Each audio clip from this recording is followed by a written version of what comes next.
Hi, everybody. Barry McGuire here for Barry McGuire's Creative Real Estate Education Group. This is the Monday main event. We talk about all things creative on the real estate side of things. We have wonderful guests that come along and tell us about what they're doing. My wife Donna and I run focus workshops. Most of you guys know about that. We're planning to do a live event sometime in early 2022, but if you can't wait, we have focus workshops. Most of you guys know about. Oh, Wayne, focus workshop. Well, that's me. Sorry. I was listening to an echo. Anyway, we're planning a focus workshop, probably a rapid cash program in early 2022. But if you can't wait, in the meantime, we do have our home study kits available, and you'll see information that will tell you how to find that. Got to get education, folks. Can't dive right into creative real estate without education. That's what we're all about here. So today we have on Focus Team Leader, an all-around success story, Andrea Warkentin. Andrea is a longtime associate of ours, and today we're going to get her to talk about something that's everybody wants to hear about, and that's raising capital. We did a little bit of a session on this. We did a session on securities in one of our other Monday main events. And we did that because people are always saying, you know, I've got projects, I need to raise some money. How do I do that? You know, I've talked to my friends. It's the next level up when you need money to get some of your projects on the road. So let's bring Andrea in here, and we're going to get Andrea to, hi, Andrea. Hello. We're going to get Andrea to tell us a bit of her story, because as much as we all have a pretty good idea of Andrea's story, Donna and I and Wayne, and lots of people listening to, some people won't. And Andrea, I think you have such an interesting story. So I'd like you to, you know, start back from when you decided to move from BC to Red Deer, Alberta. I guess you can say a little bit about why you decided to come to Red Deer. And then let's talk about your investing trajectory, how you got started, various stops along the way, how you got some education, how you moved along into doing a whole bunch of different things in real estate. You're not just an investor, you're a bunch of other things. So I'm not going to steal your thunder and say, because you can say, but start by telling us what brought you from British Columbia to Red Deer, and we'll take it from there. Yes. So I joined the Vancouver City Police Department after graduating university with my degree. And I really was looking forward to a career in policing. However, I wanted something different for my life. I started to educate myself on all matters financial. So I read books about stock investing, about real estate, books like The Wealthy Barber, Rich Dad, Poor Dad, the whole series of Rich Dad, Poor Dad. So I've always been a wonderful learner. I love to read. So I read lots of books. And I had, you know, working 4 days on, 4 days off, you got a bit of extra time. And I didn't watch cable TV. I didn't have a TV. So I read lots of books, went to the library, very fiscally responsible. And I soon came to the conclusion that I wanted to control my financial future. I did not want to work 30 years for a pension that may or may not be handled well by the government, and whether it would even exist 30 years from now. Besides that, being a police officer is a rather thankless job, and it's long hours, shift work. And when I became pregnant with my oldest child, around that time, I stumbled across an interview on talk radio with Don Campbell, who is promoting his book, Real Estate Investing in Canada. And up to that point, I had never found a book about real estate investing in Canada. So I was quite intrigued, ran out, got the book, joined RAIN immediately. And back then, RAIN only had quarterly meetings in Vancouver. And my husband and I came out to Alberta for our wedding. And we listened to the weekend seminar of CDs. I hadn't even been to an event yet. And he just turned to me and said, I think we should move to Alberta. So we did. And, you know, it's funny because there's people that move from across countries and from different countries all the time. And so sometimes I think we tend to think, well, why should I move? But we saw the opportunity. And at that point, back in 2006, Alberta was the place to be. So we just happened to time it right. We purchased a fourplex in Red Deer for $259,000. We put $100,000 of renovation in. So we lived in it while we renovated. So we had one person that my husband knew in Red Deer when we moved here. And he got a job right away for $10 an hour more than what he was making in Vancouver. So one of the things that really we liked about Red Deer was a slower pace of life. You could make way more money than we could in Vancouver, better quality of life, and we were able to live on one income. So that led me to being able to real estate invest while having children at home. And we happened to hit the market right in 2006, 2007, and we're able to refinance our fourplex. The highest valuation was $650,000. Wow. Within 18 months. And we pulled out all that equity and we bought more houses. So over time, we basically built our portfolio just by refinancing the properties that went up so quickly. And then once I ran out of our own money, then I did joint venture partners. So my first joint venture partner was my uncle. He had money, but no time, no real estate investing knowledge. And so he and I are still business partners today. We sold our first rental property we bought together just a couple months ago, actually. So from that process of learning and growing, you know, with my own money first, then with joint venture partners, and I would meet people at different real estate events, you know, the traveling road shows that come through town and they're flogging their products. And I was very much about sitting in the front row, trying to get up on stage, like, pick me, which totally isn't my personality. But I put myself out there and met people that became joint venture partners that were virtual strangers that I met at real estate events. But I knew that I needed to get out of my comfort zone in order to raise more capital and take it to the next level. Then in about 2008, so that's a lot I did in a short period of time, and have another child. So I had 2 children by this point. Then we did this creative program when this gentleman from the States came up, and then Barry was very integral on Canadianizing that program. And that for me was like a bit of a rocket launcher. So once I learned the creative strategies, I was able to, with almost no money of my own, buy 16 houses the first year I learned that strategy. So I'm a person that once I learn something and it clicks for me, I'm like, holy crow, I can buy as much as I want. And then the next few years, I bought more and more and more properties. So doing rent to own, seller financing, flip projects, all those sorts of things. And so I took it and I ran with it. And, you know, I still employ a lot of those same strategies today. So even through the ebbs and flows of the real estate market here in Alberta, there's always a way to make money. And that's what I love about the creative strategies. So to transition a little bit, you know, I've been learning more about multifamily. So in the last few years, I've been buying more multifamily and, you know, raising capital on a larger level. So there's a big difference between raising 200,000 or 60,000. You know, for your average $300,000 house, it might be $60,000 plus closing costs, to raising $900,000 for 7 fourplexes that we bought about 2.5 years ago.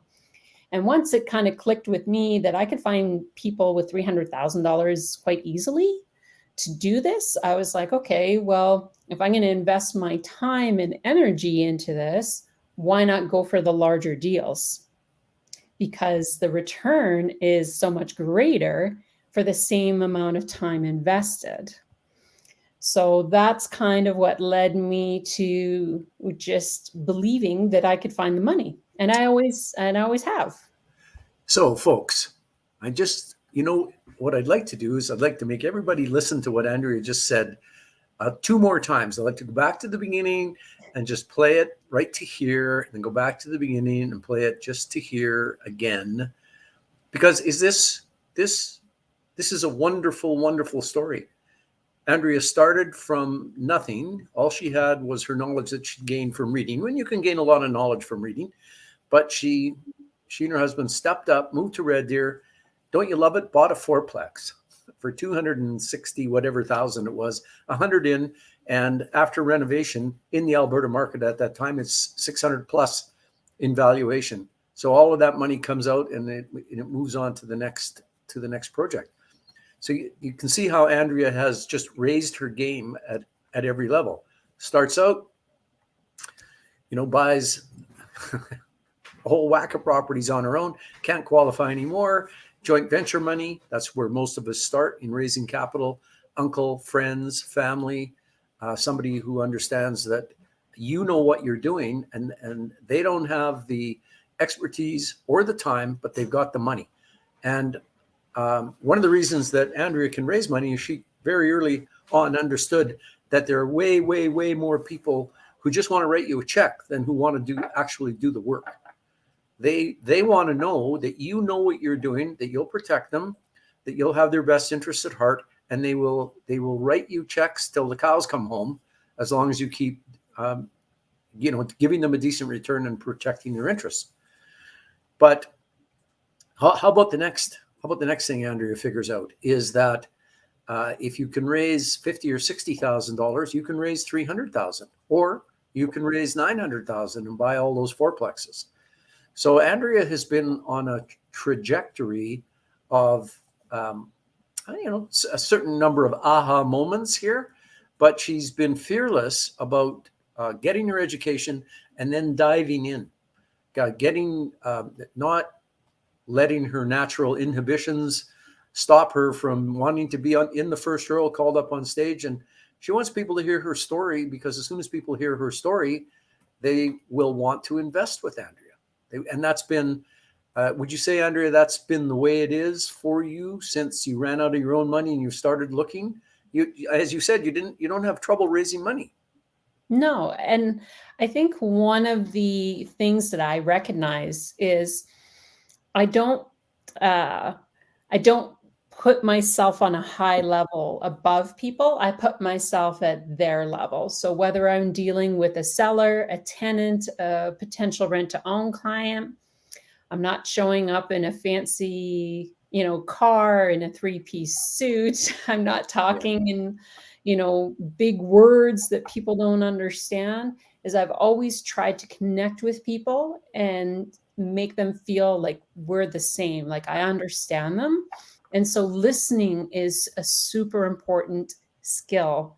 And that's one of the things that I like to do is say, well, tell me about your house, or tell me about what you're looking for in an investment.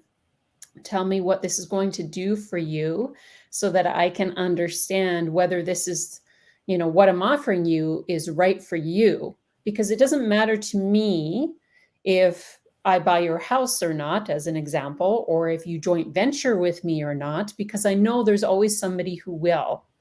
But it's very important to me that the person that I'm in this relationship with, whether it's a seller or a rent-to-own client or a joint venture partner, it's in their best interests. Yes. And people can tell if that's who you are and how you're feeling.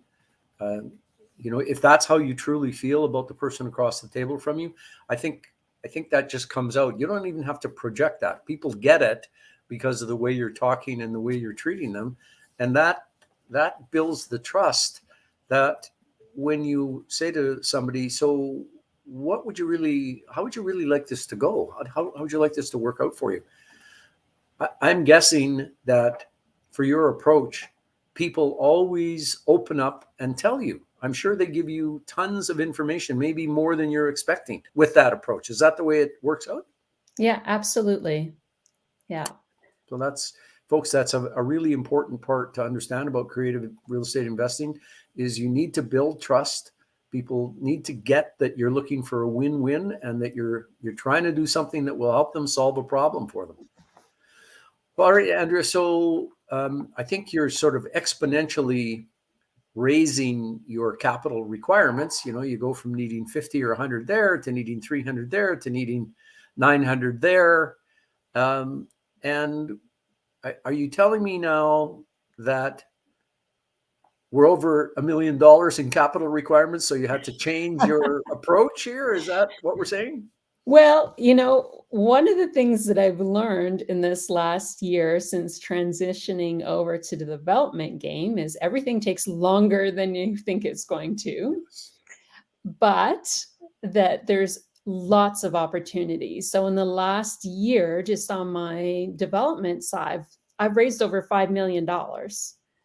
And that's a lot of money in 1 year compared to probably what I've done in the last, 2 or 3 years combined, because so many of my seller financing deals are low money or no money down. Yes, And so exactly. to transition to something that's way more capital intensive, but to also essentially eliminate a lot of bank financing, I transitioned to using a lot of people's RSP money or registered funds in order to just take the developing to another level. And so what was really interesting about that process was some people, have a lot of money in RSPs or registered funds, and some people don't have a lot. And so, for example, if you only have $25,000, you're usually stuck with doing something like a second mortgage to somebody, rather than being able to do what I offered them, which was a syndicated mortgage. So essentially, to explain that, as an example, I was raising $150,000 for a lot, and I'd have somebody who had 100,000 and somebody who had 50,000, and then we put them together. They got the same interest rate, and they were both jointly on title as a first mortgage. So that's called a syndicated mortgage because we're putting people together. They're not necessarily putting in the same amount, so it's a proportional amount that they're paid on the back end when they get cashed out. But it's an equal amount in terms of the interest rate that's provided. So that works out nicely because you can put together not only two people with 100 and with 50, you could have had, three people with 50 each, or, six with 25,000 each. So syndicated mortgages can have lots of people in them, although you don't want to have too many for a small amount because it gets a little bit expensive and awkward. But that's a good way to raise chunks of money, and everybody's in the same position. They're all participating in the same mortgage. Nobody's in first place, second place, third place. They're all of equal position. They're all getting an equal interest rate based on the money they put in. So the syndicated mortgage is a very useful technique when you've got a few people to make up the money. Yes. And one thing that I learned was that typically when you're syndicating mortgages, you do have to have that licensing behind you as a mortgage broker, for example, to syndicate mortgages. But when you're dealing with people's money who's at Olympia Trust, there's a rule that allows you, as not a mortgage not as a licensed mortgage broker, to do these syndicated mortgages. Yes. So I think that's probably a little known fact that people don't realize, that when you're dealing with other people, and some of these people knew each other and some people didn't. Right. So they had to feel comfortable with me, being the person in common. So now that's a different way of raising money. But now that you've moved somewhat into the development sphere, I know that's not all you do, but now you're working on some developments, and those have bigger cash requirements. As you say, they take longer. There's always delays. There's problems. Development is 5 times as hard as just buying a property and renting it out, or 10 times as hard. There's a lot going on in the development game. And for any size of development, there's huge chunks of money required. And so I'm guessing you were mulling over how to raise these bigger chunks of money, and you got a hint from a financial person that you work with. And what did they say to you? Yes. Well, when you're in the developing game, if you're going to be raising capital either through a bank or a private lender that your mortgage broker is working with, typically they'll only go to 60% of the land value. So if you don't have the other 40%, how do you bridge that gap? And so we didn't have the full 40%. We still had some money to put into it. And so this is when I explained to him that this was just simply the next phase in our development, and that we had multiple phases closing in the next 6 to 8 months. So it will become all part of a larger development because all the lots are adjacent, or all the pieces of land are adjacent. So that there was, a 5-year plan to this, not just a 90-day plan. So once he understood what I was trying to accomplish, he then recommended a couple of gentlemen who set up these mutual fund trusts as a business. That's what they do. That's their full-time job, is they help people like me to legally set up the structure so that I can raise as much capital as I need and be compliant under the Securities Act. So that's super very important. That's very important, isn't it? So yes. we've talked about this before, and what people are, I think, are a little shaky on is that as you start raising capital and you get $50,000 from your cousin, that's probably okay under the Securities Act because he's someone who's well known to you. But as you move along the raising capital trail and you start spreading out from close friends and family, sooner or later, you do run afoul of those Securities Commission rules that they do enforce. And, there comes a point where you just can't be onside the law and continue to raise money. So I guess that's where you got yourself to be. And so the idea of a mutual fund trust, is that one of the exemptions under the Raising Capital Securities Act rules? Yes, it is. So my understanding of it is it's a vehicle that allows me to publicly raise money to accredited investors, which is a very important, very important term. Now, like you mentioned, Barry, there's the friends and family and people that we already have a business relationship with. Those people do not have to meet the accredited investor qualifications, but there are 4 accredited investor qualifications. So if I was to do a traveling roadshow, which I'm sure many of you have been to before, where they tell you can, invest your RSPs in an apartment building in Texas, for example. Those people are technically supposed to be accredited investors because they're virtual strangers to you. And there's very strict rules. Even under this structure, I cannot hire a staff member to publicly raise money on my behalf. I'm the one that has to do the talking.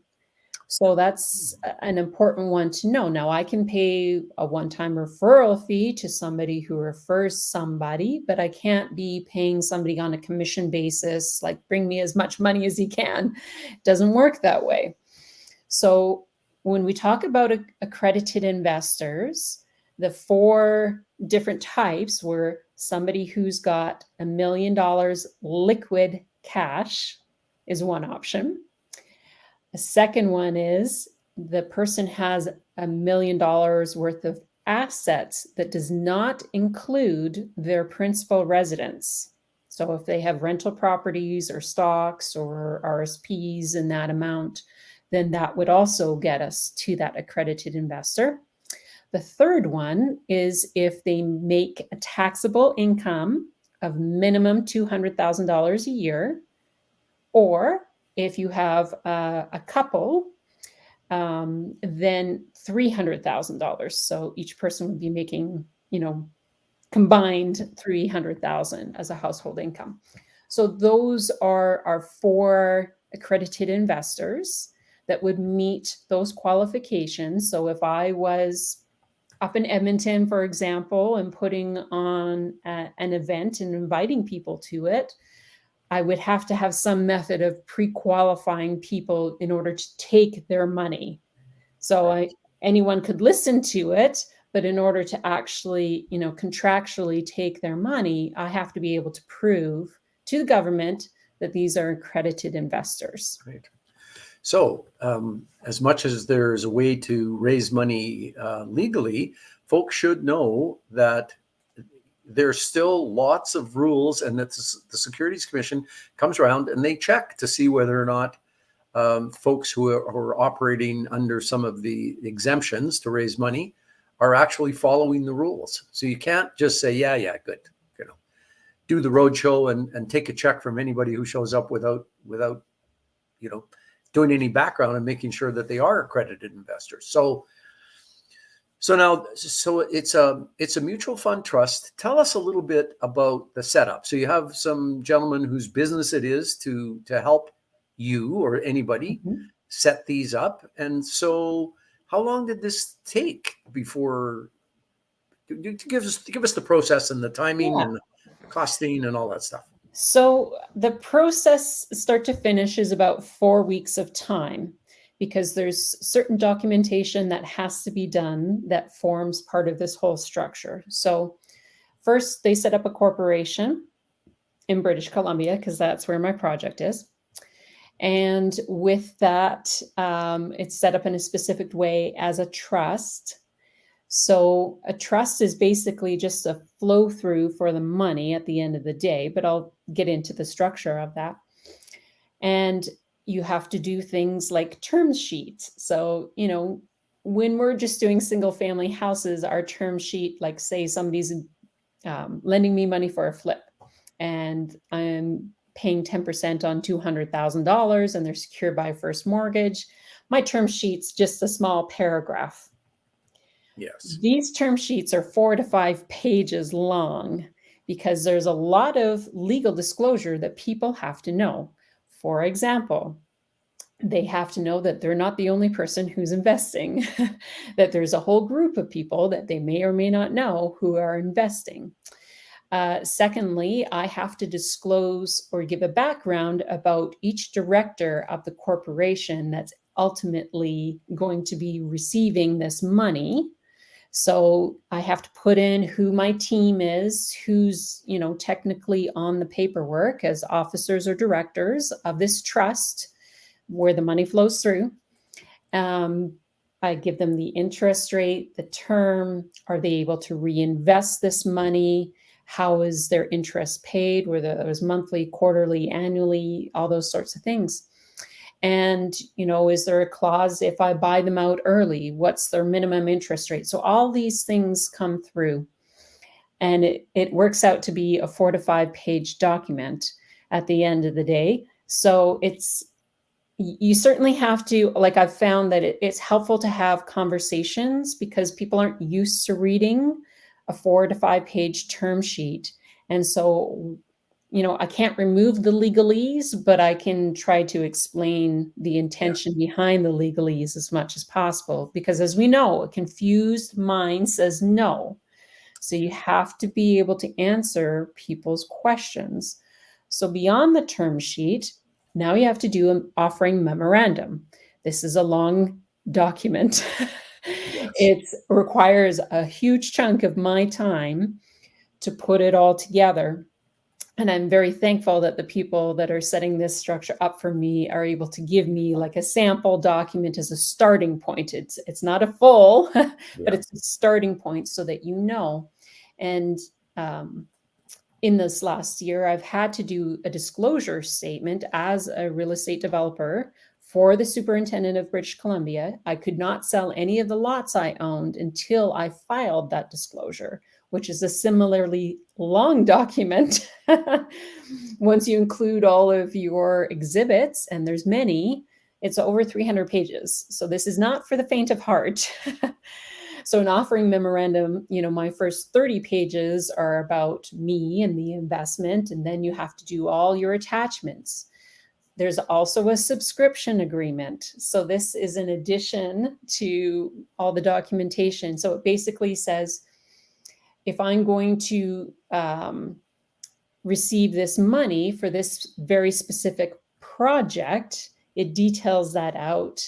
How many, what's the maximum amount that we are raising? How is that money being spent? And, there's going to be some reporting behind that. So there's a lot of documents. So for example, I printed out a sample subscription agreement. It's 45 pages long.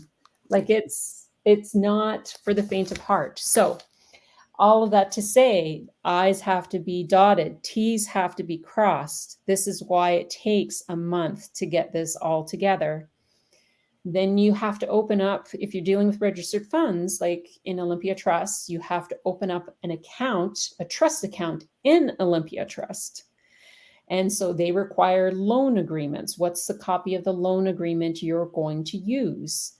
And then you have to give them, a bunch of other documentation. So all of this stuff takes time, and you need a legal tax opinion to confirm that your investment is eligible for registered funds and meets the government's criteria. Now, Yes. I hope people are sitting down. A tax opinion can be $25,000 to $30,000. It's a lot of money. I'm paying, somewhere between $90,000 to $100,000 to have this mutual trust fund set up, plus my tax opinion. So you're 120K into this roughly. $120,000 into this before I've even raised a penny, right? So, it's important for people to know there is a huge investment, but I want to share with you why my light bulb went, woo, this is it. So it's because once this structure is set up, I can use it for the rest of my life. Right. So with every development that I do, with every series of shares that I issue from my mutual fund trust. So for example, for the project that I'm raising for right now, that would be Series A. For my next project, Series B, Series C, and so forth. So I can continue to use this for the rest of my life. And there is, obviously an ongoing fee to kind of manage the trust, but it's very inexpensive overall. A trust does not file taxes. So that's important to know, like in terms of taxable income, there's no taxable income on trust money that's raised. But you need to figure out all of these things and have the right people on board.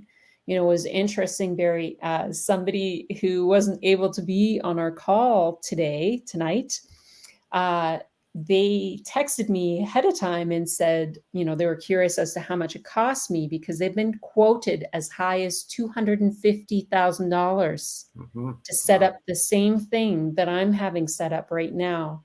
So I think it's important that people understand, yes, there's a cost to it, but you still need to kind of shop around a little bit. Yeah. Now, granted, there's only so many people who are experts in this field.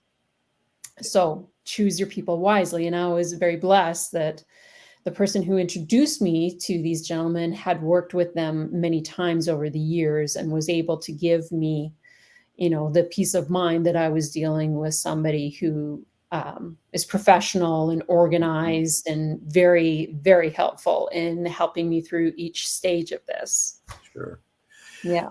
Well, so folks, as you listen to this, as much as raising capital is a big question, only a few people like Andrea work their way through to a some sort of raising capital process that fits under the Securities Act. And part of it is that you have to be raising serious amounts of capital to go through all the time and effort that Andrea has gone through, and to spend $120,000/$250,000, depending on who's doing the work for you. I mean, you need serious money, and generally speaking, I think you need to have worked your way up the chain of investing to the point where you've done some larger projects, where you've raised some larger chunks of money, where you're really looking to get yourself to the next level. And you can do it because Andrea's done it. But on the other hand, I know lots of investors, and I might know maybe 5 Andreas of the thousands of investors that I know. So I don't want people to go away from this going, well, it's a lot of money, but I guess I can do it. We've got a black credit card. We can just put it all on the card. This is a progression over time as your real estate and investing career builds, as you move into different things, as you get into larger projects. Development is kind of the logical step up from just simply buying already built properties. Development can be very lucrative, and also you can lose your shorts. So you got to be a little careful on just diving right into this. So I'm really glad to hear that Andrea has gone through this whole process. And Andrea, where are you now in the process to say, I'm done, I can start raising money? Are you done? Yes. Well, I'm not done yet, but I can start raising money. So once the first part of the structure is in place, you can start having those conversations. And so I haven't received anyone's money yet, but I can have the conversations and line up the money. So, for example, because we opened up our trust account at Olympia Trust, whoever is investing in my project, their money has to be in Olympia Trust. It can't be in the other 2 trust companies. So that's important to know, right? You have to be able to coach your people and help them on how to set up an Olympia Trust account, what the process is, what the expected timelines are. And so for some people, they said to me, well, Andrea, because my target is to be raising a certain amount of money for this month. And one of the things that was very attractive to me about this structure is you can be continually raising money as you need to. So they call them tranches. So you can take your money in tranches. So in, set amounts if you want.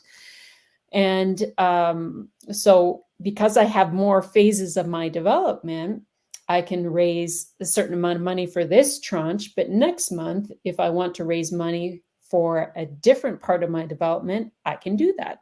So I can be constantly accepting money, say once a month or every couple of months, as I raise the capital and can deploy it. Now, obviously, I don't want to raise more than what I can deploy and actually use because I'm paying interest on it. But if people don't have their money currently at Olympia Trust now, and it's going to take them 6 to 8 weeks to get there, there's still an opportunity in the future to be able to invest. And so I loved that flexibility about the mutual fund trust, was to be able to continually raise capital as I go and as I need to. One of the things we've talked about over the years in the Rapid Cash program, or when we chat about joint ventures, is we go, folks, when you're investing for yourself and it's your money, you can take all the risks that you want. We don't recommend you do anything risky, but if it's your money, you can risk it as you see fit. But as soon as you start using other people's money, then we recommend strongly that you take a more conservative approach, because if you have certainly an ethical and a moral responsibility to do well for the people that have given you their money. To say nothing of the fact that if you lose their money for them, they won't give you any more money, and your reputation could be in tatters. So we always say, take a really conservative approach to using other people's money. And I'm just wondering if that principle kind of works its way up to the point where when you're doing a mutual fund trust and getting money from accredited investors, that you have to be even more conservative. And how do you do that and give people, how do you give them the confidence that your project is of course, there's going to be risk. They're getting paid an interest rate that's more than the 0.01% that you can get in a savings account. So there's always risk, but how do you give them the confidence that your project is a good, solid project, that you're taking a conservative approach, and that their money is as safe as you can make it for them? How do you do that? Well, you get an appraisal based on what you're doing. So if anyone's ever had a commercial appraisal done, there's many different ways and different methods that they use depending on what they're appraising, whether that's a hotel, a car wash, an apartment building. And it just so happens in developments, they base it on what's called a gross sellout volume, or value rather. So what that means is they look at your plan, that how many single family lots or duplexes or townhouse lots that you're going to have on there. They look at recent sales in the area. They come up with $1 per square foot for that land value. And then that's what they put into the report. And it's very conservative, I will say. When I looked at it, I was like, I'm sure I can make more than that. But this is the expert. And an interesting thing that I learned in spending time with the appraiser, their licensing is such, and the way they write their reports is such, that they don't ever want to be sued. So they tend to be very much on the conservative side. They knew that I was going to get financing for this purchase.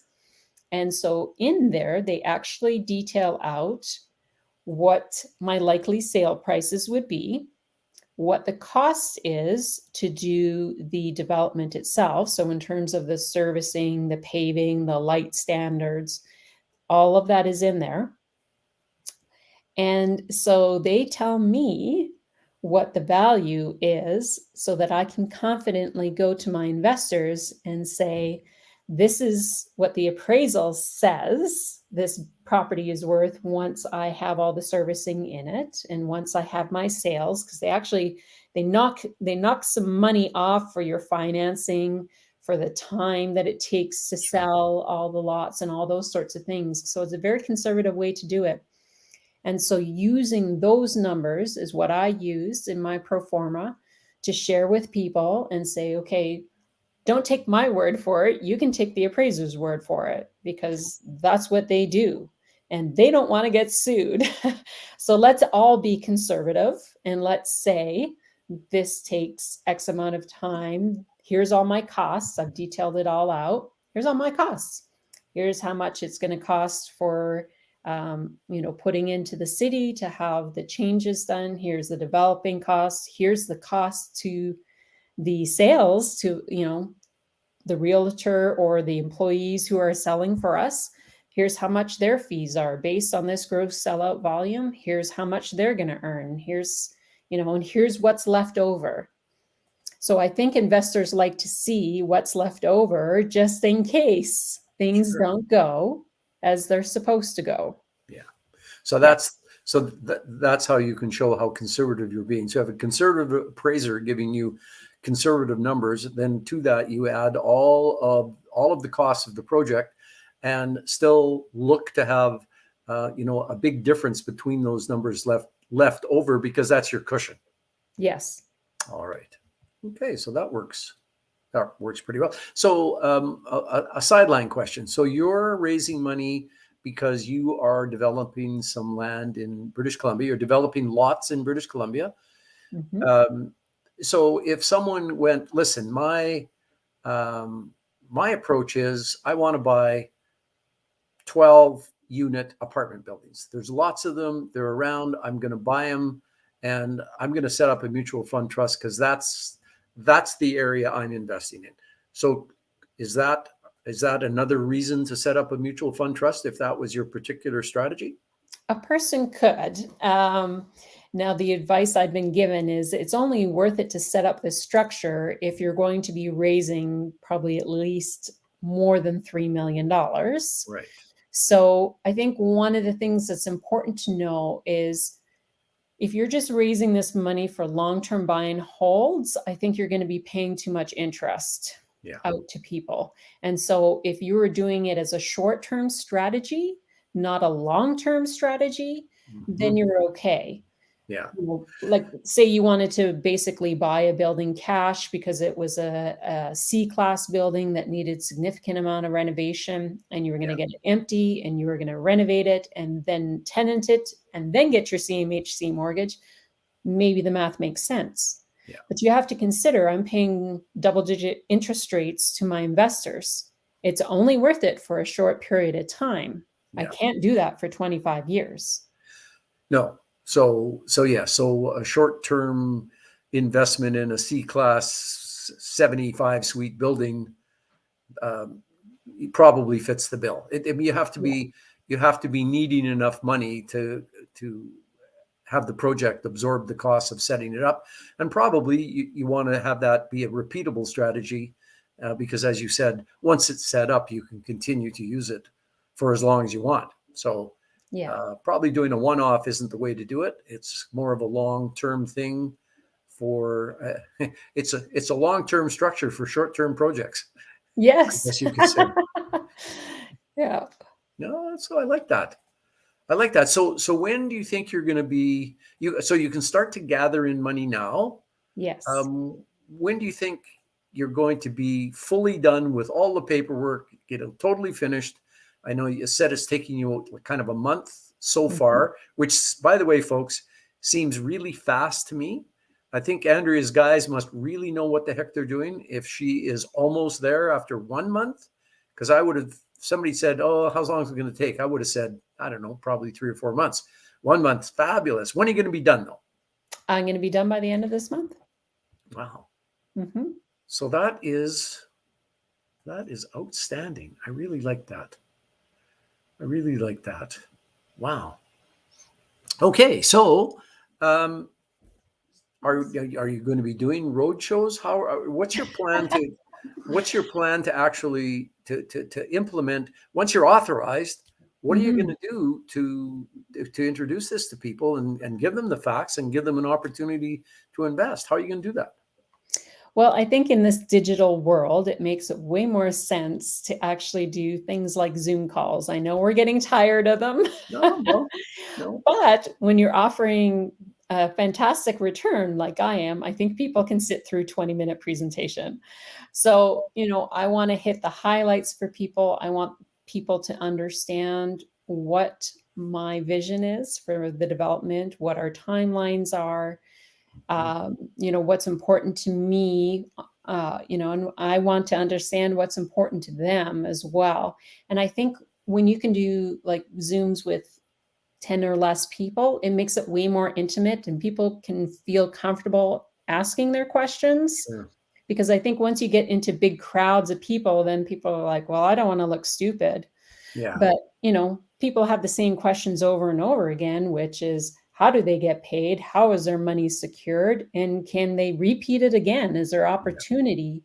Because one of the things that I notice is people have said to me, my money's been sitting at Olympia Trust for 6 months. I don't understand how to put it to work, or I don't understand how to do the due diligence. So once we've done a deal or two and they've received their capital back, received their interest back, people by nature are lazy. They just want to keep it going. Yeah. And so, I reached out to my network who I've already done business with first and bring them back in before going on the traveling roadshow via Zoom. Sure. Yes. So folks, that is again something that happens as you move along your real estate investing path, whether it's just buy and hold or if it's creative. You sooner or later have to start accessing other people's money, and as soon as you borrow money from someone and do what you say you're going to do when you say you're going to do it, and you give them back their money, as Andrea says, people are lazy. People want to keep up with what's successful. People want to they just want to keep repeating it, and nothing wrong with that. We keep saying, figure out strategies that work for you, get good at them, and repeat them. So maybe those investors are the smart ones. We're doing all the work, and we're kind of repeating it for them on their end. So this is something that you will all do, and you do need to start building your network so that I know for sure that when Andrea has, a fourplex where she needs some investors, she sends it out to her group, to her network. And I know it doesn't take hardly any time for people to fight over who's going to get to participate. And that's what happens if you go at this properly. If you're careful, if you're conservative, if you always do for your investors what you say you're going to do, you give them back their money, you give them back their interest. The next words out of their mouth are, they're probably saying, I don't want it back. Can we just put it in another project? You get that, Andrew, where people don't even want you to give it back to them? Yes, I do. Yeah. They always want to know what's next. What's next? So, yeah, what's next? That's the question. So this, people, I hope you get this. Andrea didn't start yesterday in doing this. She started her investing career in 2006 by really finishing by reading Don Campbell of the Real Estate Investment Network, the RAIN Group, reading his book. And here we are in 2021. So we're 15 years later. 15 years to get to where Andrea is, but you can get there too. You can get there too. Andrea is living proof that you can, just by being straightforward, by listening to people, by building trust, by always doing what you say you're going to do, by keeping it simple. Andrea is the mistress of keeping it simple. There's no one who can explain a complicated deal and get people to get it like Andrea. So that's something else to watch out for, and to learn from Andrea if you can, is the beauty in being able to put the deal simply so that people get it, and that you don't have a confused mind, which will say no, as we've talked about. So Andrea, what else do you want to tell us about what's going on with your, Donna, are you raising a finger there? Well, there was just a question from Dan here on longer term. There was a question from Dan. Once you get into questions. Is there anything else you want to tell us before we take a few questions? I think one other thing that I didn't mention that is important to know: when you have this structure, you can deal with people that are called exempt market dealers. It's actually a license that you get through the Securities Commission, and that those people, they raise money for a living, but it comes at a cost of 9 to 10% on average. So for every $100 that they raise for you, they're taking 10. Yeah. But they have a clientele. And part of the reason why you have to be licensed is that you're basically advising people to give somebody else money. So it's similar to being a financial planner. Mm-hmm. There's a certain level of education and licensing that goes with it. But that's another way that you can raise a large amount of capital for your mutual fund trust. Okay. Well, there's lots of things that you can do in the exemption side under the Securities Act. They all take time. They all take big chunks of money, but it's better than becoming a publicly traded company. Way less expensive than that. Way fewer reporting requirements.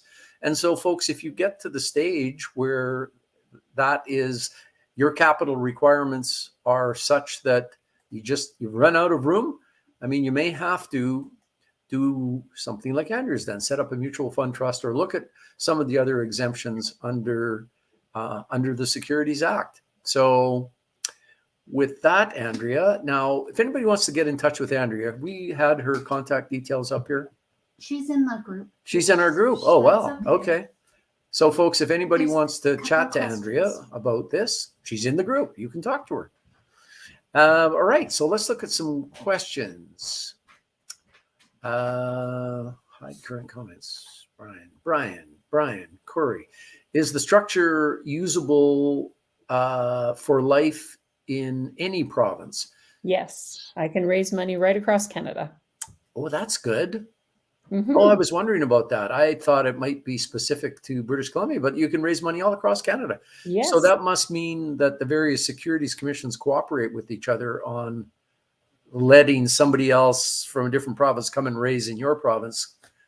That's why they hold your feet to the fire so much, I think, on the regulatory requirements, because that's part of convincing the guys in Ontario to let you do your raising capital there, pretty sure.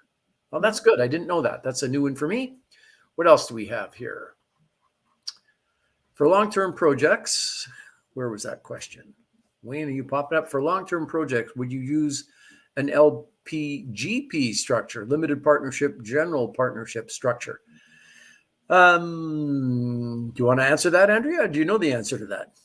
I don't really know the answer to that. No. Sorry. The limited partnership, general partnership structure is another complicated structure that, is something I think that's allowed under our Securities Act here in BC, and likely under the rules across other provinces.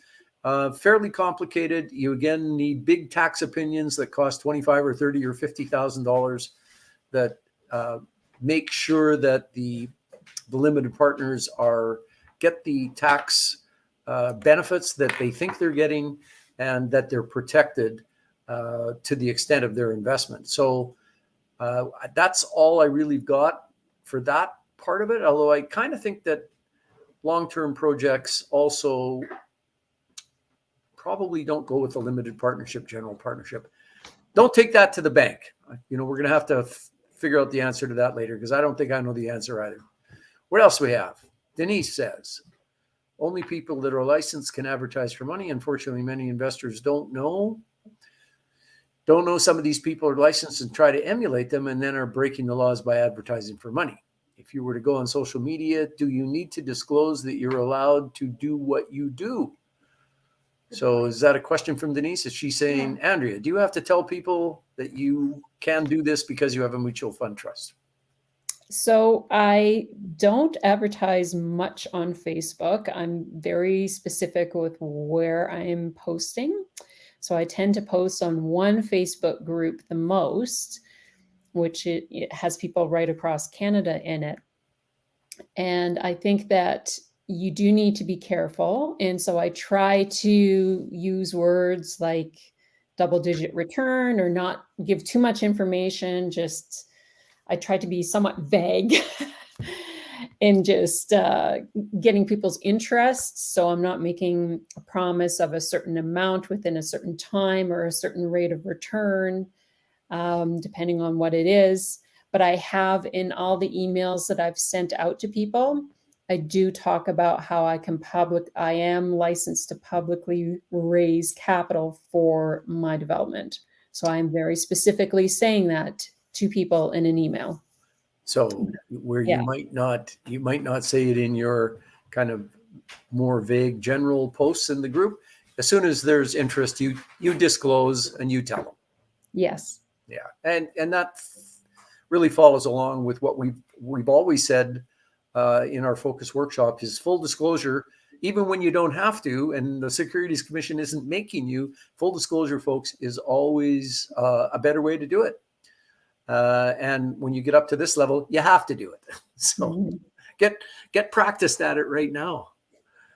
Okay, I think we're sorted out with questions. So Andrea, have we covered it off? I wanted people to really hear about you from start to finish, and what you're doing, and that they can get hold of you to talk about this more if they're interested, which is great. So yeah. And there was an earlier comment, we wanted to tell the Andrea story. Right at the beginning, Brian Banks goes, I never knew this about Andrea. It's because you never say in any great detail, because you're that proverbial bushel hiding the light. So now this is great. Now it's really, I think, important for people to hear that really the who you are and the how you've done, because a story is important. People love to hear stories, and you've got such a great story. So, well, thank you for having me. That's a great story. Well, thanks for coming on and telling us all about it. I hope that's given people lots of room to think about what they want to do when they're looking to raise more capital and do it properly. So folks, we're going to leave it at that. You can all get hold of Andrea if you want to discuss this more with her. And on that note, Andrea, thanks a bunch. And I guess we'll sign off for tonight. Thank you.